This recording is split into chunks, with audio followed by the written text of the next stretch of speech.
Kelly Clarkson is back with a new musical chapter, beginning with new single Where Have You Been?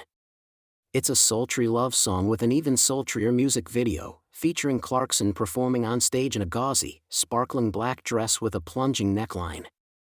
That's a fairly sexy outfit choice for Clarkson, whose outfits usually err on the conservative side. But in a new interview on Today with Jenna and Friends, the singer explains that her sexy music video was all about fitting the song's subject matter and finding freedom from earlier points in her career, when she says some people on her team were cruel about the way she looked.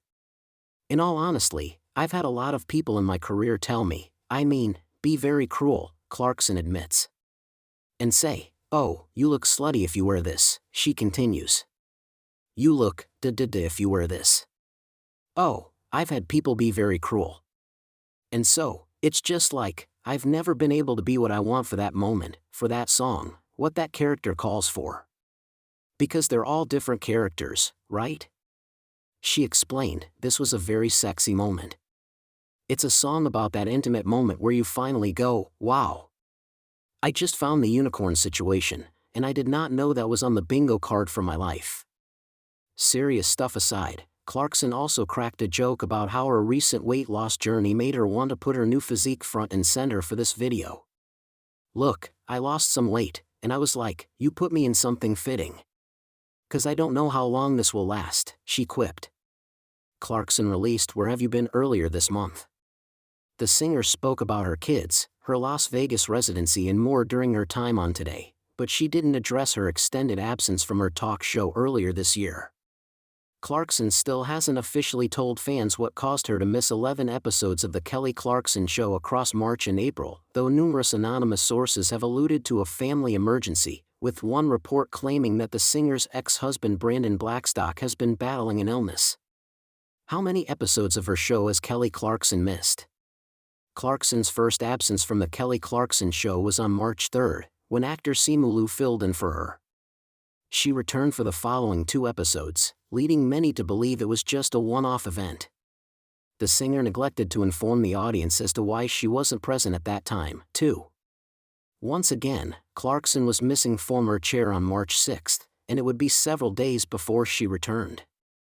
The show featured a list of guest hosts instead. Clarkson missed 10 episodes between March 3 and April 1. An absence on April 21 marks her 11th. Why did Kelly Clarkson miss so many episodes of her show? That's the big question. Clarkson has yet to directly address what kept her away from work, though a mid-March report from Entertainment Tonight quoted a source who said she was away from the show due to a family emergency. She then added, I've lost a lot, reassuring the audience, it's okay.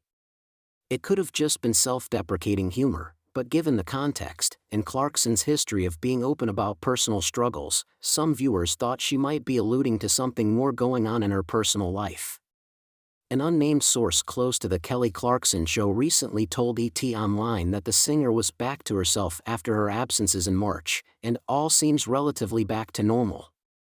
They dismissed a rumor that came via another anonymous source who spoke to the Daily Mail, saying Clarkson was formerly accessible and chatty, but her tone had changed, causing a weird vibe on set and the crew to walk on eggshells around the star. A report from earlier in April claimed that Clarkson might be hoping to permanently leave her talk show, and that the network was eager to keep her on. Kelly Clarkson walked onto the stage of her daytime talk show with her trademark bright smile, her heels clicking against the floor as the audience welcomed her with raucous applause. The lights were warm, the energy buzzing. But behind the scenes, the megawatt star had just finished reading a comment that left her shaken. It wasn't about her voice, never her voice. That had always been the one constant, the powerhouse gift that launched her to stardom after winning American Idol in 2002. But the comment, one of many, came with a venom that had grown all too familiar over the years. It was about her appearance. I've gotten some really cruel comments about my looks, Kelly admitted during a recent taping, her voice steady but her eyes hinting at pain. People think celebrities are somehow made of armor, but we're not. We see everything. We feel it. There was a long pause. The audience was still. She smiled again, this time more softly, as if to comfort them. I'm not saying that to get sympathy. I'm just being real. Kelly's journey with body image and public scrutiny has been well documented, but never in the raw, vulnerable way she was now expressing it. For years, her figure had been dissected in tabloids, memed on the internet, and used as clickbait by gossip columns. Sometimes she was praised for embracing her body. Other times, cruelly mocked for not bouncing back fast enough after having children. The pendulum of public opinion was merciless and exhausting. But lately, she confessed, it's taken a toll in a different way. I'm finally in a place where I feel healthier, mentally and physically, she shared, referencing her recent move to New York and changes in her lifestyle.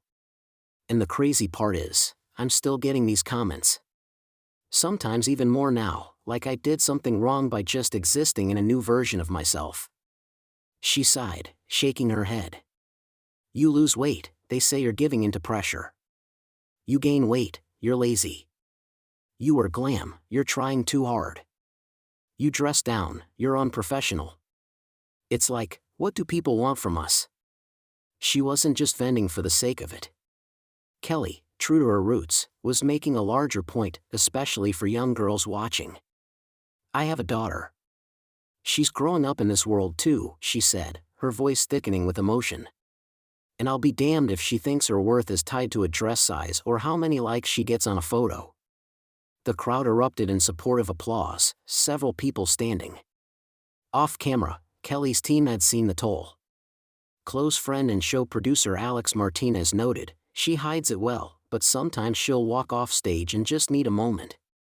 People forget she's a single mom, hosting a daily show, recording music, touring, all while living under this microscope.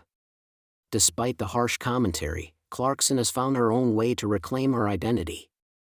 Her latest album, Chemistry, offers lyrical glimpses into her pain, growth, and healing. Songs like Lighthouse and Mine aren't just artistic expression, they're therapy. Catharsis. Rebellion against the public's demands to always look perfect. Writing music saved me, she said in a recent interview. There were days where I didn't even recognize myself, not just physically, but emotionally. Like, who am I now? And music helped me find that answer. It hasn't always been easy being open, especially in a world where internet anonymity gives critics an endless platform. Clarkson, however, has chosen transparency over silence. During an emotional episode with a teenage guest dealing with body shaming at school, Kelly didn't hold back. I've been called a whale. I've been told I'm a bad example. That I'm unhealthy. That I'm lying to myself. And I'm standing here today to tell you none of those people matter, she said firmly. What matters is how you feel in your skin. Are you kind? Are you honest? Are you growing? That's your worth. The teen began crying. And so did Kelly.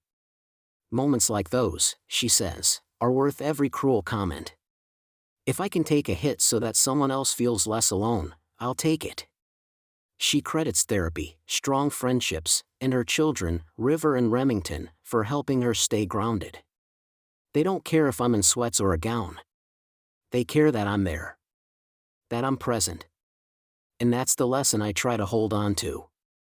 Still, the journey is ongoing. I wish I could say I'm immune to it now, but I'm not. Some comments still sting. But I don't let them define me anymore. When asked if she had a message for those who constantly critique public figures' appearances, her answer was simple. Look in the mirror. And ask yourself, why does someone else's body bother you so much? What are you really angry about? It's not just a clapback. It's an invitation to empathy, to reflection, to change. As the credits rolled on that day's show, Kelly stood at center stage, mic in hand, singing a stripped-down rendition of her 2004 hit Breakaway. But this time, it sounded different. More personal. Like a woman who'd weathered the storm, scars and all, and still dared to dream bigger. Backstage, after the performance, she sat down and opened her phone. Another message had popped up, this one from a fan. It read, "Thank you for being real. I almost gave up today, but then I saw you being you, and I kept going." Kelly Clarkson smiled, this time, for herself. "Okay," she whispered. Let's keep going. Would you like this story to continue in a follow-up piece about how Kelly's music has evolved as a result of this struggle?